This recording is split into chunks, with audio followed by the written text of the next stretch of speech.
शारिफ भाई, रमेश दीक्षित साहब, प्रोफेसर रमेश दीक्षित साहब, राजेंद्र चौधरी जी, जस्टिस नकवी साहब, प्रदीप जी और समाजवाद के बहुत बड़े संघर्ष करने वाले सत्यदेव जी, जो यूनिवर्सिटी में जो बड़े लीडर तो हमसे हैं लेकिन यूनिवर्सिटी में हमसे जूनियर रहे हैं, और मेरा ख्याल है सुरेंद्र विक्रम जी और हम लोग के श्यामलाल वाजपेयी के ज़माने में हम लोग करीब करीब साथ रहे होंगे वहाँ यूनिवर्सिटी में। वंदना जी और प्रदीप जी खुद और उनके ख़ानदान के लोग, और यहाँ सरदार अवतार सिंह जी आए हैं, सलाम साहब, और हम लोग कॉन्टेम्परेरीज कहे जा सकें क्योंकि 1954 में इन्होंने भी हाई स्कूल पास किया था और मैंने भी हाई स्कूल पास किया। अलीगढ़ यूनिवर्सिटी के साबिक़ जनरल सेक्रेटरी एसोसिएशन के इरफान साहब, और करीब करीब यहाँ सब लोग जान पहचान के हैं। हमारे वीरेंद्र जी बैठे हुए हैं जो पत्रकारिता जगत के एक बहुत ही रक्षिंदा सितारे हैं, और ख़वातीन व हज़रात, मैं उन खुशनसीब लोगों में से हूँ कि तालिब इल्मी के ज़माने से लेकर और बिशन भाई के आखिरी वक्त तक के मेरे किसी न किसी तरह से उनसे ताल्लुक़ात रहे, और तालिब इल्मी के ज़माने में जो ताल्लुक़ात रहे वो मरहून मिन्नत हैं शारिफ भाई के। ये बैठे हुए हैं जनाब जस्टिस अब्बास हैदर अब्बास साहब, इब्ने हसन, ज़की शिराज़ी, एहराज, हजेला साहब, मिश्रा साहब, ये तमाम सब लोग जो थे वो मजाज ख़ुद वहाँ कॉफ़ी हाउस में बैठते थे। तो इन लोगों के ज़रिए से बिशन भाई को देखा करता था, कभी कभी बात भी हो जाती थी क्योंकि मैं बहुत जूनियर था। बिशन भाई की पहुँच चीफ मिनिस्टर से लेकर और हर मिनिस्टर उनकी इज्जत करता था। अभी राजेंद्र चौधरी जी बता रहे थे कि वो डिप्टी मिनिस्टर की हैसियत से इनको ले जाया करते थे, या वो इनको ले जाया करते थे सत्यदेव जी। तो डिप्टी मिनिस्टर के पास गाड़ी नहीं उस ज़माने में हुआ करती थी, बिल्कुल सही है। और गाड़ी हुई कैसे ये भी ज़रा मैं आपको बताऊं। ये आपके खत्री साहब, निर्मल खत्री साहब डिप्टी मिनिस्टर बनाए गए विश्वराज जी के ज़माने में। जिस दिन ओथ थी उस दिन ये गायब थे, दिल्ली में थे। उसके बाद उनको मैसेज भेजा गया। CPN सिंह साहब गवर्नर थे। CPN सिंह साहब बड़े सख्त आदमी थे, उनका जो लोग ओथ लेने नहीं आए हैं मैं दोबारा उनकी ओथ नहीं कराऊंगा। तो मैंने उनसे रिक्वेस्ट की, मुझसे कहने लगे VP सिंह साहब के तुम बात करो, CPN सिंह साहब से तुम्हारी बात सुनते हैं। इत्तेफाक से रमेश भाई 13-14 गवर्नर्स के साथ और 11 चीफ मिनिस्टर्स के साथ मुझे भी काम करने का मौका मिला। अमीर खुसरो हूँ अपने ज़माने का, लोग समझें ना समझें। तो मैंने उनसे कहा, बड़ी मुश्किल से तैयार हुए, मैंने इनको कहा निर्मल, तो निर्मल आ गए। जब ओथ होती उनकी दिला के मैं राजभवन से अकेले दफ्तर में मैंने ओथ दिलाई थी, मैं था और CP सिंह थे और CPN सिंह और निर्मल थे। तो निर्मल कहने लगे कि अम्मार साहब मैं रिक्शे से आया हूँ और वहाँ कई सेक्रेटरी जो थे उनके लिए गाड़ियाँ आई थी, तो ये बड़ा ह्यूमिलिएटिंग होता है कि मिनिस्टर जो है वो रिक्शे से आ रहा है, उनके डिपार्टमेंट के लोग उससे आ रहे हैं, गाड़ी से उनके सेक्रेटरी आ रहे हैं। तो मेरे पास स्टेट डिपार्टमेंट भी था, उस वक्त मेरे पास 18 पोर्टफोलियो थे। तो मैंने उनको कहा कि आपके पास गाड़ी अभी आध घंटे में पहुँच जाएगी, और स्टेट डिपार्टमेंट से मैंने आध घंटे में उनके पास गाड़ी भेज दी, और साथ ही साथ ऑर्डर करके ये कि जितने भी डिप्टी मिनिस्टर्स हैं सबको गाड़ी दी जाएगी, और मैंने चीफ मिनिस्टर को सूचना के लिए सूचना भेज दिया। अब आजकल के मिनिस्टर और दूसरा जो है वो निज़ाम दूसरा है, क्योंकि मिनिस्टर बेचारे चीफ मिनिस्टर से नहीं मिल पाते, छोड़ दीजिए। और दूसरी बात, तो ये गाड़ी उस वक्त से दी जाने लगी। बिशन भाई का कमाल ये था कि कॉफ़ी हाउस में वो एक तरफ जहाँ छात्र नेता बैठे होते थे उनसे भी बातें करते थे, जहाँ पर बहुत सीनियर अदबी लोग जैसे एहतशाम साहब, सुरूर साहब, खलील साहब, ये लोग भी होते थे, वहाँ भी जाके उसी तरह से उनका वेलकम होता था। जहाँ मजाज बैठे होते थे और शारिफ भाई और एहराज नकवी और ज़की शिराजी और हजेला और मिश्रा जी अपने शराब की बात कर रहे होते थे, वहाँ भी जाके उसी तरह से वो बैठते थे। और अगर गुप्ता जी या कभी जयप्रकाश नारायण जी भी आ जाया करते थे वहाँ, तो उनके साथ भी बराबर बैठा करते थे। तो एक उनकी शख्सियत जो थी वो एक अजीब तरह की थी कि हर जगह वेलकम उनको किया जाता था और हर जगह बहुत ही मौसर तरीके से, प्रभावी तरीके से वो बैठा करते थे। मुझे याद आ रहा है 1975 में इंदिरा जी खफा हो गई कुछ, उसमें आप बता रहे थे सतपाल मलिक की बात ले रहे थे। 1974 में सतपाल मलिक लोकदल में हुआ करते थे, नेता विरोधी दल हुआ करते थे चौधरी चरण सिंह, और उनके ज़माने में मुझे ये फ़ख्र हासिल रहा है कि जब वो नेता विरोधी दल हुआ करते थे तो मैं पार्लियामेंट्री अफेयर मिनिस्टर भी हुआ करता था। तो बिरला साहब चुनाव लड़ने आए, माफ़ कीजिएगा थोड़ा सा वक्त आपका ले रहा हूँ, लेकिन कुछ वाक़यात थे जिनका बयान करना ज़रूरी है। तो बिरला साहब यहाँ चुनाव लड़ने आए और उनको कंडक्ट कर रहे थे, उनका चुनाव मैनेजमेंट कर रहे थे यशपाल कपूर साहब। और यशपाल कपूर उस वक्त जो 5A कालिदास मार्ग है, उस वक्त गवर्नमेंट गेस्ट हाउस हुआ करता था, स्टेट गेस्ट हाउस, उसमें रुके हुए थे। और बहुगुणा जी उस मकान में रहते थे जिसमें आजकल टंडन साहब रहते हैं। और बिरला साहब ठहरे हुए थे क्लार्क्स अवध में। जो कीमत उस वक्त MLA की टिकट की लगाई गई थी कि बिरला साहब को दी जाए, वो 40,000 रुपये थी। 1975 में 40,000 रुपये काफ़ी एक रकम हुआ करती थी। बहुगुणा जी ने कहा कि ये तो बहुत ख़राब बात है कि हमारे यहाँ के MLA जो है ख़रीदने की कोशिश की जा रही है, और कुछ दिनों के बाद ऐसा होगा कि हाउस के अंदर सिर्फ कैपिटलिस्ट दिखाई देंगे, ये बड़े बड़े जो बिजनेस वाले हैं ये लोग दिखाई देंगे, और राजनीति में जो लोग हैं उनका कहीं पता भी नहीं चलेगा। बहुत दूर की बात कही थी, और आज उसका असर आप देख रहे हैं कि जिसके जेब में पैसा नहीं है वो राजनीति आजकल नहीं कर सकता है। बहुगुणा जी जिस बात को आका था, सतपाल मलिक को उन्होंने बुला के ब्रीफ किया। अब तो गवर्नर है श्रीनगर के, पूछिएगा उनसे। 1977 में मैंने उनको और बरमदत जी को कांग्रेस ज्वाइन कराई थी अपने यहाँ बुला के अपने घर पर। तो उन्हें सतपाल मलिक को ब्रीफ किया। दूसरे दिन सतपाल मलिक ने 0 आवर में ये सवाल उठाया कि एक पूंजीपत यहाँ पर आके MLAs के टिकट वोट खरीद रहा है, और ये मामला काफ़ी उछला, और आखिर में बिरला साहब हार गए चुनाव।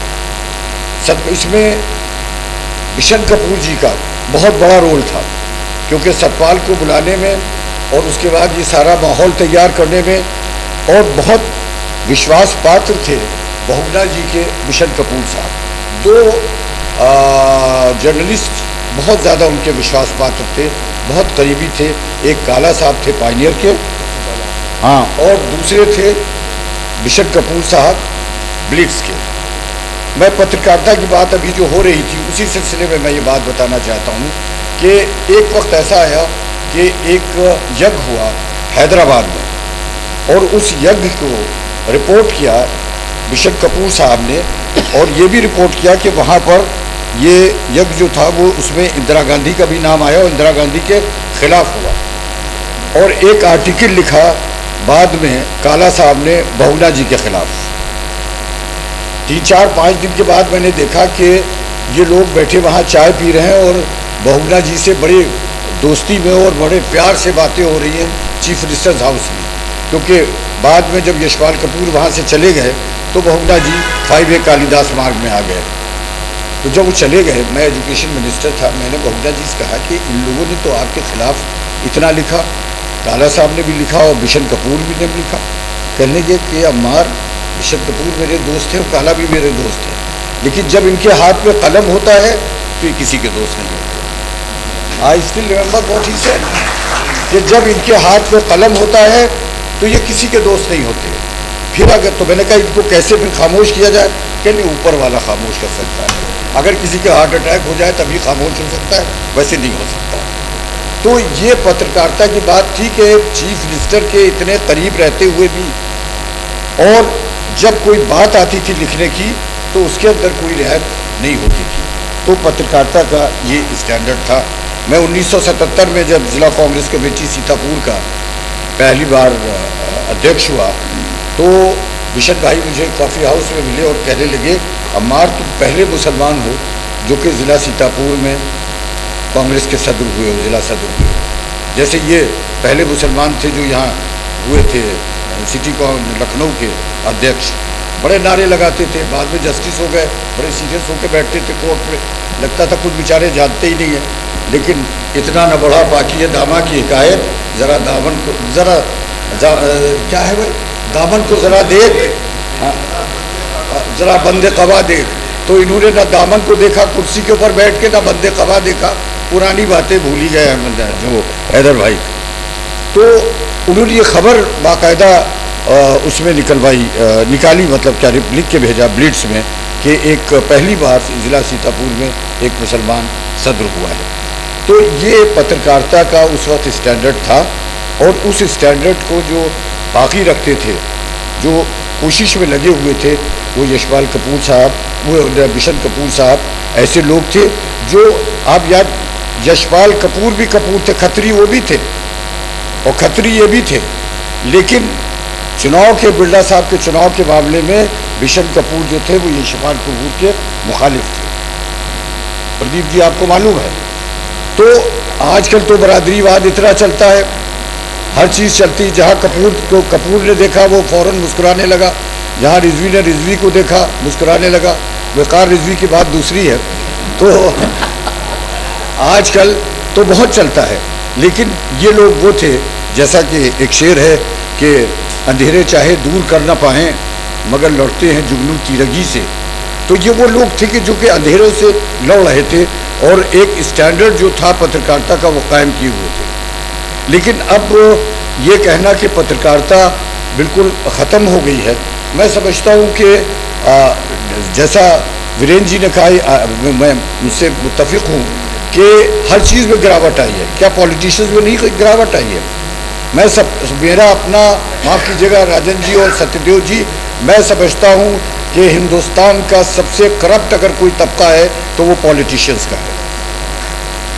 अगर पॉलिटिशियंस में सुधार आ जाए, मैं पूछना चाहता हूँ सिर्फ एक बात, आप लोग बड़े इंटेलेक्चुअल हैं, कि कौन सी हमारे पास, कल हमारे पास एक टूटी साइकिल थी, ये साइकिल समाजवादी वाली नहीं, इसे न समझिएगा। कल हमारे पास एक टूटी साइकिल थी, आज हमारे पास 6-6, 8-8 BMW फला फला कौन जितनी जो पराडो और ये और वो पजेरो, ये कैसे हो गई? एक आदमी जो ज़िंदगी भर नौकरी करता है वो अपना घर नहीं बनवा पाता, और हमारे पास कौन सा वो जादू है कि हम पॉलिटिक्स में आके वो सब चीज़ें करते हैं। ऑनेस्टी जो है वो ऊपर से आती है। आज पॉलिटिशियन निकलते, मैं अभी लंदन में था, मैं ट्रफालगर की तरफ जा रहा था, क्वीन जो थी वो निकल रही थी वहाँ से, रेड लाइट थी, आगे आगे एक गाड़ी थी और पीछे क्वीन की गाड़ी और एक स्पेयर कार थी। रेड लाइट पे आके गाड़ी रुक गई और जब ग्रीन लाइट हुई तब क्वीन गई। और मैं अपने यहाँ से 505 से देखा करता हूँ वहाँ से कॉरोनेशन से, कि जब चीफ मिनिस्टर की सवारी निकलने वाली होती है तो 5-10 मिनट पहले ऐसा लगता है कि जैसा कर्फ्यू लग गया है। अच्छा, और बच्चे स्कूल जा रहे हैं, पेशेंट जो हैं वो एम्बुलेंसेस खड़ी हुई हैं, और एक पुलिस वाला, वो ये जनाब आज पहले की बात नहीं है, ये आपके ज़माने में भी होता था, ये BSP के ज़माने में भी होता था और ये आज के भी ज़माने में हो रहा है। बहुगुणा जी जब चलते थे तो एक गाड़ी उनकी आगे होती थी और पीछे एक नहायती ख़राब सी एम्बेसडर जिसमें एक झब्बा लगाए हुए दरोगा और पीछे 2 मस्केट लिए हुए लोग बैठे होते, और बहुगुणा जी की गाड़ी पर एक सिविल शैडो लिए हुए होता था।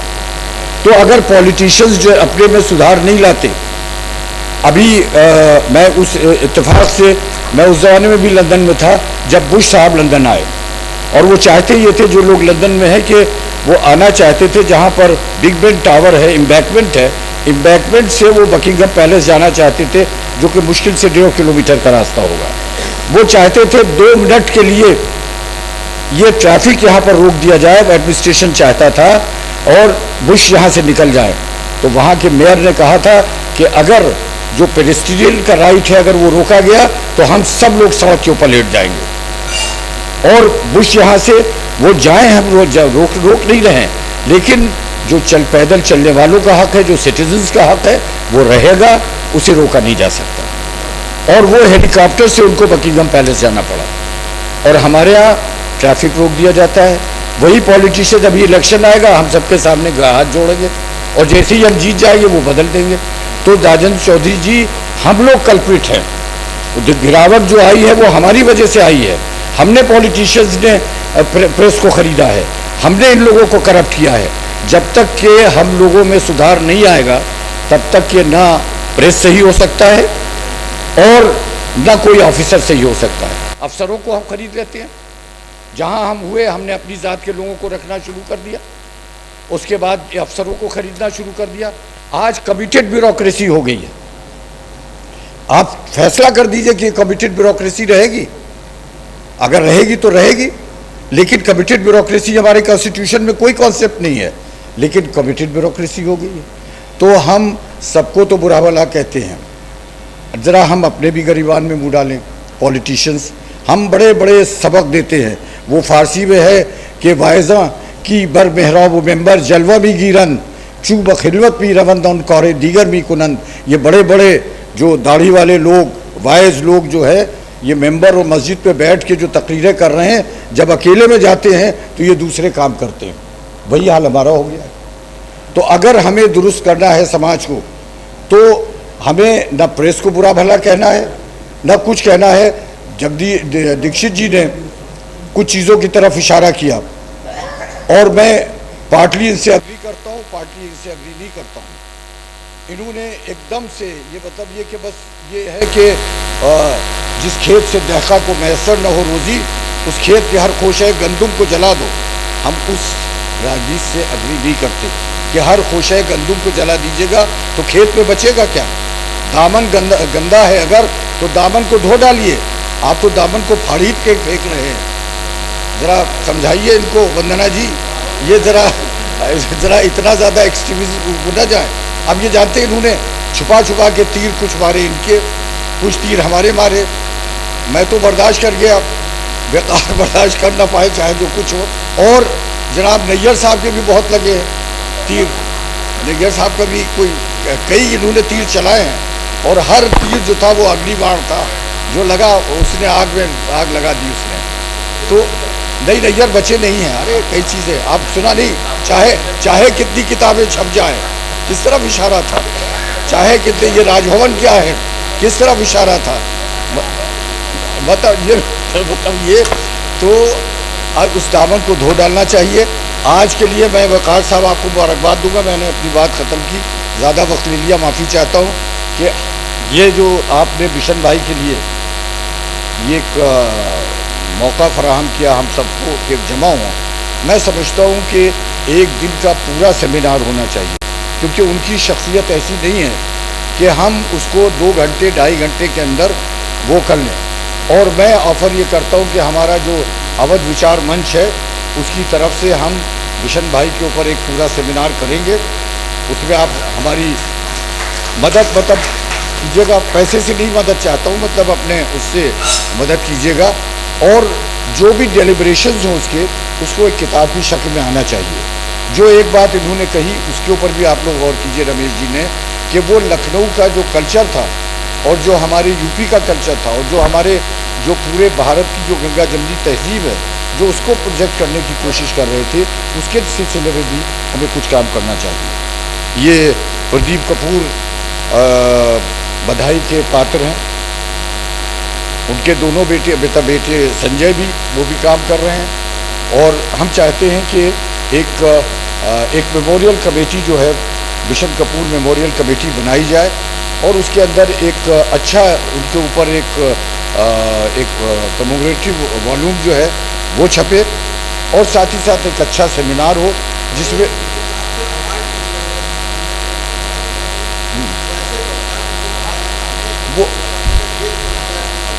वो अवार्ड के लिए तो डिलीट आपको दी जा रही है कि आप तय करें, समझे कि अवार्ड कैसे और कब दिया जाएगा।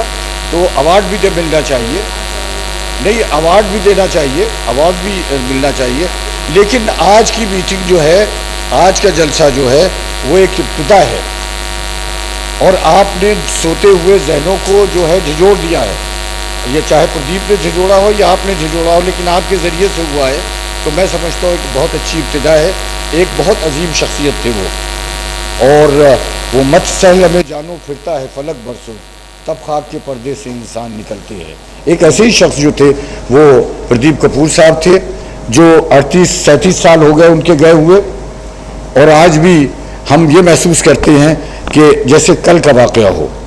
आज भी उनको भुला नहीं सके हम लोग। जब भी जो काफ़ी हाउस जाइए आप, उनकी याद अक्सर आ जाती है। जब आप कभी कभी बैठिए और बात कीजिए तो प्रदीप बिशन कपूर भाई की याद आ जाती है। वो हैरी शेर के वक्त का मरहम भी एक बेकार शय साबित हुआ, वक्त का मरहम भी एक बेकार शय साबित हुआ, जब तेरे ज़ख्म को देखा हमें ताज़ा लगा। तो उसका ज़ख्म, उनका ज़ख्म जो है वो हमेशा हमें ताज़ा लगता है। उनकी बातें हमें याद आती रहेंगी। उनकी जो जुर्रत थी, जिसके लिए कि है कि आईने जवा मर्दा हक गोई बेबाकी, अल्लाह के शेरों को आती नहीं रोबाही, जो एक उनका कैरेक्टर जो था वो हमेशा हमें याद आता रहेगा और याद दिलाता रहेगा कि हमें किस तरह से अपने जीवन को बनाना है।